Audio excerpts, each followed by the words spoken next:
Morning, everyone. Basically, I had a little poll that I wanted to put onto YouTube a couple of days ago, and it was like asking people what it was that they wanted to know a little bit more about, like with motorized bikes, because obviously that is the most popular subject that's going on the channel right in a minute. So, yeah, before I'm going to dive right into it, because someone wanted to know what sort of motorized engine kit is going to be better to buy. So I'm going to be very honest, okay?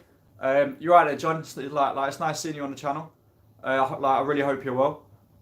Yeah, what I wanted to do is obviously dive right into this as well, and I just wanted to explain a little bit about these sort of kits that you can put on your bikes. So what it is you can get a very basic kit, very cheap and basic kit for. I mean, the prices do vary because they do change from month to month. You can get them from £65 up to about £100 roughly. That's just your basic engine kit. That's your two-stroke version, okay? And a lot of people, they don't really understand that, even though it says 80cc, it's not in fact an 80cc. It's actually a 66cc. Okay, so there is a lot of confusion. A lot of people are getting very frustrated and very annoyed. I don't know why. I mean, basically, a lot of people, even the manufacturers, class these kits as 80cc. They're in fact not. They are 66cc. That's the first thing, okay? And obviously, the actual engine kit, itself, like I said, you can get a very basic one for £65. You can get a same basic one for about £100 from Amazon, eBay, BlackBerry. Even though I wouldn't suggest it from BlackBerry, but that is your run-of-the-mill basic sort of kit. Then you can also get a four-stroke version. And that is not too bad, to be honest. I mean, the four-stroke, I've had a go with one. I feel as though it's very sluggish, very slow. Not really much performance in it whatsoever. But like I said, it depends on the person that wants to obviously buy these sort of kits. They are a little bit more pricey as well. So whereas you have your normal two-stroke version, obviously the four-stroke version is going to be a little bit more sort of pricey. So just be very careful when you're sort of buying these. When it comes to manufacturers of kits as well, I would have said, for instance, you can get the run-of-the-mill basic one that obviously don't even have a manufacturer's label on it, so that's your £65 version. Or you can get something like a Flying Horse, and you can even get a PK80, and obviously you can even Zeda are starting to do a lot of engines, all right? But with Zeda as well, a lot of people, they're putting it on dynos as well. They're actually running their engines, sort of testing them properly. And that's, I think, actually a really good idea, to be honest. I've seen a lot of videos where people are actually racing Zeda engines as well. So they can't be that bad. I mean, if a lot of people are actually buying them, a lot of people are sort of repping them in a way, representing their sort of engine and their company. Do you know what? I don't think they're that bad. Yeah, I mean, if it was me personally, do you know what? If I had the chance or the opportunity to get myself a Zeda engine, I would. I'd buy it. I'd try it out, see what it was like. Basically utilize it as much as I could. And do you know what? They're not even that expensive either. But I really do have seen I've actually seen a really cool design. It's like a billet case, and it's a CNC cut, all machined. Oh, it looks amazing. It looks really cool. I really want to get one of them 100%. Performance wise, yeah, the CNC billet ones I actually do think that they're reeds as well included. Do you know what? That even the person that was machining them on Facebook, I've seen them around, and they all do different colours as well. So they're anodized. Okay, so you got an anodized blue, or you got an anodized purple. They all look amazing. I'd really like to get one of them and obviously try it out. I've got a really good friend, Alex, as well. He always watches all my videos as well, and he's thinking about obviously constructing a different sort of method of engines to put onto these bikes as well. So you've got a diesel engine, a diesel version he's trying to implement as well. So I'm pretty excited to see what that's going to look like. I mean, he has told me before in the past he wanted to get this sort of engine started as well, and obviously work out the design methods and everything, and obviously the mountings. So yeah, I'm actually looking forward to actually seeing what it's going to look like. So yeah, that's another thing to look forward to. But yeah, if it actually comes down to performance wise and everything, you can always add a Jackshaft kit. Now, what a Jackshaft kit does, okay, I don't know if anyone don't really know what a Jackshaft kit is. Maybe if you want me to explain it a little bit more in a little bit more detail. A Jackshaft kit, yeah, instead of mounting, yeah, you get yourself the actual where your hub is on the back of your wheel. Okay, you sandwich. Obviously, you have to put a sandwich fit in, and obviously, you have to put the nuts and bolts through to put the sprocket onto the back wheel. Okay, the Jackshaft kit, it don't do that. Okay, the Jackshaft kit will basically run from where the engine is. It's like a little attachment mount that you can put onto the back of your engine. Okay, and what that actually does is it takes like the actual tiny little cog from the engine, and then that will run to another little cog, okay, towards the back of the engine as well. And then what that will do is it will transfer across to where your normal chain is, and then that will actually allow you to utilize every single one of your gears on the back wheel. So instead of using one single gear on the back, so as if you're changing from like a 42 tooth sprocket to like a 36 tooth sprocket to even like a 32 tooth sprocket, okay, that's going to take you a little while to obviously mount all these sprockets up and like try them out and obviously see what one works for you. But a Jackshaft kit might be kind of expensive, but a lot of people they really recommend it. I mean, you get a lot more speed, and when using one of these, instead of say doing like 40 miles an hour, like close to 45 miles an hour, you'll definitely get your bike up to about 70. Okay, so yeah, when it comes to speed, I've seen a lot of videos where people are racing these like down a motorway. Like these people are crazy, you know. But you know what? Yeah, if they're into the speed, they're into the speed. Great, that's amazing. Like I'm really into sort of like speed as well. I do like a bike with a good bit of speed. I mean, I've got loads of old classic motorbikes as well that I'll have to start getting out in the summer, like a 1964 AJS, 1959 BSA Bantam, and the AJS is a 250cc, the BSA Bantam is a 175cc. I've also got a 1980 Honda Dream as well, that was my father's, I bought him for Father's Day, and like, that's a 250, and do you know what? All these bikes, they are fast, they are really quick. Even though they're old classic bikes, they are quick, alright? But yeah, if you're really into like your engines as well, yeah, don't just think that I'm gonna go out, I'm gonna go and like search on eBay and I want to get myself like one of these like high performance carburetors, all right? Because even though it says high performance, it's not. It's a cheap copy. If it's £20, yeah, or £14, £15, and it looks sporty, yeah, don't mean to say it is, all right? Basically, if you get one of these, yeah, you're gonna have to change like the internals of it to obviously make it work. Yeah, so obviously like there's a tiny little thing that like inside the carburetor, right? So where the needle goes through, it's called a jet. Okay. Now what you're gonna have to do is you're gonna have to rejet your carburetor. Okay, for this to even work close to like a sports version of a carburetor. Otherwise, me personally, I've tried one of these things before. Yeah, and do you know what? I'm not being funny, but if you put it on, your engine will be very sluggish, very slow, and you'll think, where's my speed gone? And even the basic carburetor that you get with your kit, like the one with a little black filter on it, yeah, that will be way quicker than what this high performance carburetor will be. So there's a lot of misconceptions, okay? There's a ton of misconceptions. Even for instance, like I'll give you another one, yeah, is that the actual high tension lead that you get to go from your spark plug to obviously like to get your bike going, yeah, it's not a high tension lead that you get with the kit, it's not. But if you look up other things like motorbikes as well, like Lambretta are into racing now, okay? Lambrettas, they used to be like a little pop scooter little thing, like a little tiny scooter that will go down the road slowly. But you know what? A lot of people have got into racing for Lambretta. So I basically got myself like a nice set of leads, high tension leads, and it's obviously for a Lambretta. But when I put them on my bike, and I got myself, instead of having like the Z4C spark plug, I upgraded to a way better spark plug. So my spark plug, it gets constant spark all the time. And every time I want to start my bike, instead of it struggling to start, do you know what? It always starts first time, yeah? And do you know what?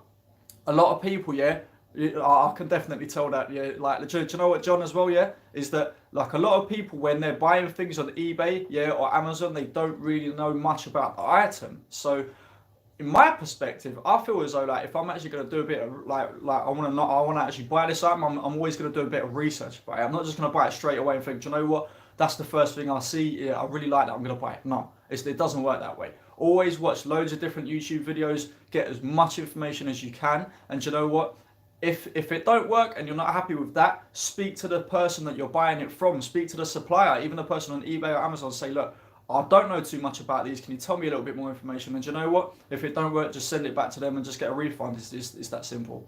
Alright, but yeah, with engines again, yeah, mounting them as well, yeah, I wouldn't always suggest using the mounting bolts and nuts that come with the kit. No way, no way. The amount of people, yeah, that obviously like are slating places like Bikeberry, yeah, and they're slating places like Zeda Motorsports, and they're slating like other places like eBay and Amazon and wherever you get your kit from. Do you know what? I'm going to be honest with you, yeah? If you're mounting an engine that is obviously going to be under a lot of torque and a lot of pressure on your frame as well, and you know for a fact that these nuts and bolts, they're very cheaply made, yeah? Don't use them. It's that simple. Just don't use them, yeah? Get yourself some better hardware and mount it on there with like stainless steel nuts and bolts, hardened steel nuts and bolts. Like, don't mess around and use these cheap rubbish like stuff that comes with the kit. It's not worth it, yeah? Say for instance, if like this engine is going say for like 30, 40, 50 mile an hour, even up to 70 miles an hour, you don't want to use like metal that's going to be brittle, that's going to crack, break, like anything like that. It's not worth it. All right, seriously. The second that you get your kit, upgrade everything that it comes with, like hardware wise. Like I don't mean upgrade the carburetor or upgrade like obviously the spark plug or anything like that yet. You need to break your engine in properly, but obviously before you do that, yeah, I would suggest 150% upgrade your hardware. It's essential, yeah. I mean, you might think that it's going to take a little bit longer to obviously get your kit going on the bike, and you're going to think, oh yeah, I really need to go. I want to have a go of it now. Don't be like that. Don't. Yeah. Go to your local hardware store. Yeah. As a first tip. Yeah. Go to eBay. Go to Amazon. Search up stainless steel nuts and bolts. You might even be able to find like a supplier that's close to you. Yeah. But don't buy cheap nuts and bolts and hardware. Just don't. Seriously. Just don't do that to yourself. The amount of people that show pictures on Facebook. Oh, look at what happened to my engine now. Oh, I'm really annoyed because obviously like, I've only had a quick go on my bike and look what's happened. It's your own fault in a way. Yeah, you can't really like say determine, oh yeah, it's the supplier's fault. Oh, these engines are bad because it's fault. Yeah, no, you know that these engine cheap like kits are all cheap. You know that for a fact. Yeah, and obviously they're cheap for a reason. Yeah, because they use cheap like hardware and internals. Yeah. Me personally, every single time I've got the kit, yeah, you might have seen it in the installation videos. I showed everyone how to put the kit onto the bike. Yeah, but that's just how to put it on the bike. Yeah. But once that you've done that, you can take it back off, you can upgrade the hardware, upgrade this, upgrade that, and you know what, it's totally down to you. But don't just buy the first thing that you see and think, oh, I'm going to put it straight on because you're rushing. Don't rush. It's a hobby, it's a project, it's meant to take time, yeah? I mean, look, I can build a bike in half an hour. I can build a full running motorised bike in half an hour. I can, I've done it before, yeah? And if I really wanted to, I can get it on the road running within another 10 minutes, yeah? Put a bit of fresh petrol in it, make sure I've done all my checks, maintain the bike quickly and then go, yeah? But it's not worth it, yeah? I mean, it's my life at the end of the day that's like going to be risked, yeah? So when you think about it, the amount of people as well that they send pictures about their face has been smashed up or they've come off their bike, and then like they even send pictures about, oh, this is the way you should always wear a helmet and whatever. Do you know what? Accidents will happen, yeah, but you can always prevent them like a little bit better. So if you're taking a bit more caution with yourself. But like another thing as well, yeah, is like, another thing with Bikeberry, yeah, is that I ordered 2 frames from Bikeberry, yeah, 2 frames, BBR tuning frames. It was either going to be the BBR tuning frame or it's going to be the Skyhawk frame. Now, I really liked the look of these frames. I thought it was amazing, yeah, I really did. I thought it was absolutely amazing. And do you know what? Like I said before in the previous videos, yeah, I had to pay a shipping fee, yeah, and I didn't mind. I really didn't mind at all. But because I had 2 motorised bikes, I wanted to transfer a lot of the stuff from the previous 2 motorised bikes and obviously like implement them within the new frames. Alright? But the funny thing, yeah, that obviously about doing this is that like certain bits will fit, certain bits won't fit. So I thought it don't really matter. So I've done a few videos before that. And then what I've done is I thought I'm going to strip these down and then take out the parts which I can use, have them sandblasted and powder coated. All I've got to do is now wait for my frames. Now when my frames come, yeah, I was quite upset, to be honest. I mean, I paid a shipping fee, it turned up, I was really excited.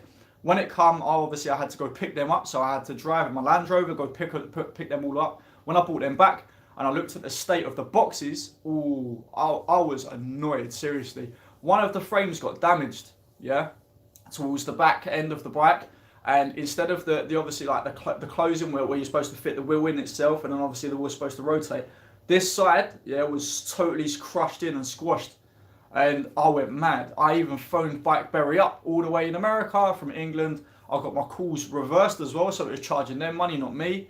And I switched. I went crazy to them, and I said, look, it's not the fact that I wanted these like frames like for the actual look and the design. I really like them, but you know what? I went mad, and I said to them, how can you deliver me something that's obviously been crushed and like damaged like this? Why have you done this to me? Yeah, and I've waited like over 2 weeks, nearly 3 weeks for these frames, Every day I was looking forward to it when it was going to come. I was having ideas going through my head, the color schemes and like what I was going to do, like and what I was going to like mount up and fix, and like what I can actually build and make myself to obviously adapt to these frames.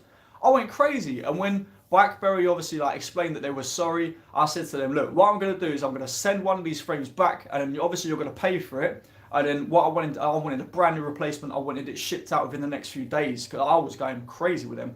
And they said, you know what we're going to do? Yeah, I'm really sorry about all this like in consideration on our side, yeah, but we're going to give you that frame for free. So I thought, okay, so you're going to give me a whole frame for free, and do you know what? They even like refunded me on my frame. They refunded me on my shipping fee in the first place. So I actually got two bikes, yeah, two actual like motorized bike frames, yeah, really beautiful looking frames.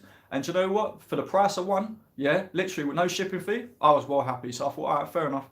After I hung up on the phone, yeah, do you know what? I was happy, but then I was thinking, I really don't know what to do with this frame now because I really like it, but I'm not happy with it. So you know what I've done? Yeah, I got a jig and I took the bend out. And now it's perfect. Yeah, so I got myself two motorized bike frames, yeah, for the price of one. It looks perfect now. They've all been powder coated and obviously sandblasted. They look amazing. But the funny thing is that with aluminium, you can only bend it so much before it cracks, okay?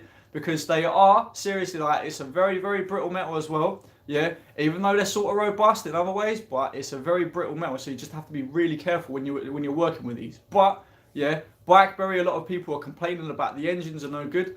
Do you know what? I sort of agree as well. I've had a friend that obviously bought one of these engines from BlackBerry, and I've got a few other friends like and a few other motorized bike groups. And these people, yeah, they've put so many complaints in about BlackBerry, yeah. But do you know what? The customer service, I don't really think it's sort of that bad. I mean, when I spoke to the person, they dealt with me sort of alright. I mean, it wasn't great, but I got something out of it in a way. So instead of me getting all frustrated and wound up, I actually got something decent, like, to be honest, yeah. But another thing, yeah, is that like with my bikes itself, I'm trying to bring out as many videos as I can to obviously make a little bit of money back, because these motorized bike videos that I've been making like before in the past, it's actually cost me quite a bit of money to sort out. I mean, I'll give you an example, yeah. One of my frames completely fully built, yeah, the red one or the blue one, yeah, even though like I've got other little bits like anodized pedals, I've got anodized like say filters for the petrol, like for everything. Like I went crazy with like the like actual customization with it, yeah. And one of these whole complete bikes cost me nearly £1,000, okay, and that's a lot of money, yeah. So obviously two of them together, completely done up, yeah, cost about £2,000 roughly for both of them. But you know what? It's worth it. I was happy with what I got, how it looks. I'm very, very excited. Obviously, that I've got them in my house, and I always look after them. And every time like it's a bit sunny, I think, all right, so what one do I want to take out? The blue one or the red one? And I've got that choice now, and I'm happy with it. But when it comes to the engines, yeah, do your research. And seriously, just do your research. I would suggest, yeah, that if you're just getting started into this sort of hobby, yeah, or project, yeah, get yourself a cheap kit just to start with, yeah. You haven't got to spend hundreds and hundreds of pounds. Get yourself a cheap kit just to start with, like £65 or £100. Once you get that kit, yeah, then obviously you can start working on it and building it up, and then start getting a bit excited about taking it out. But remember what I said to you, yeah, upgrade your hardware. The second that you don't, yeah, and your nuts and bolts snap, that means that you got to think about drilling and tapping holes out, and it's going to be a nightmare, yeah. It's really not worth it. But if your engine does blow up, yeah, don't matter. You can go out and buy another one. It's only cheap, yeah. And like I said, it's a cheap hobby. You can get yourself like a £20 bike. It ain't gonna cost you the end of the world. So if you get yourself a cheap bike, you get yourself a cheap engine. What's it cost you? It's cost you basically like under £150 roughly to get yourself a working motorised bike that will get you from A to B safely. And fuel as well. Fuel don't really cost a lot either. So if I went all the way from where I live in sort of like where I live in Edmonton, and then I went all the way up to Hartford and all the way back, we're talking a lot of miles, yeah. And that cost me, I don't know, like 75p to get there and 75p to come back. So when you think about it, yeah, I think it's actually worth it. It was a great day out, as you can see in the previous video as well. I really enjoyed it. You get to see like all the river, you get to see all the nice boats. You can stop like on the way and like go into a cafe. You can go into a pub, have a couple of beers, like have something to eat. And do you know what? You have a break every now and again. You can stop and then just chill out, take a bit of the scenery in. You get to meet nice people along the river as well. Yeah, I had a great time out. But yeah, this is just a few little tips that I wanted to bring out to everyone. And it's always worked for me. It's always worked for everyone I speak to as well. So I just want to say thank you for listening to me and have a wonderful day, all right? But don't forget to subscribe to the channel. Don't forget to share, like, and comment as well. Comment down below exactly what you think your personal opinion is on what your engines are as well, all right? So if you have a better idea about what engines that you might think is a better engine, put it down below because I'll be seriously interested, all right? So have a wonderful day. Speak to you later. Take care.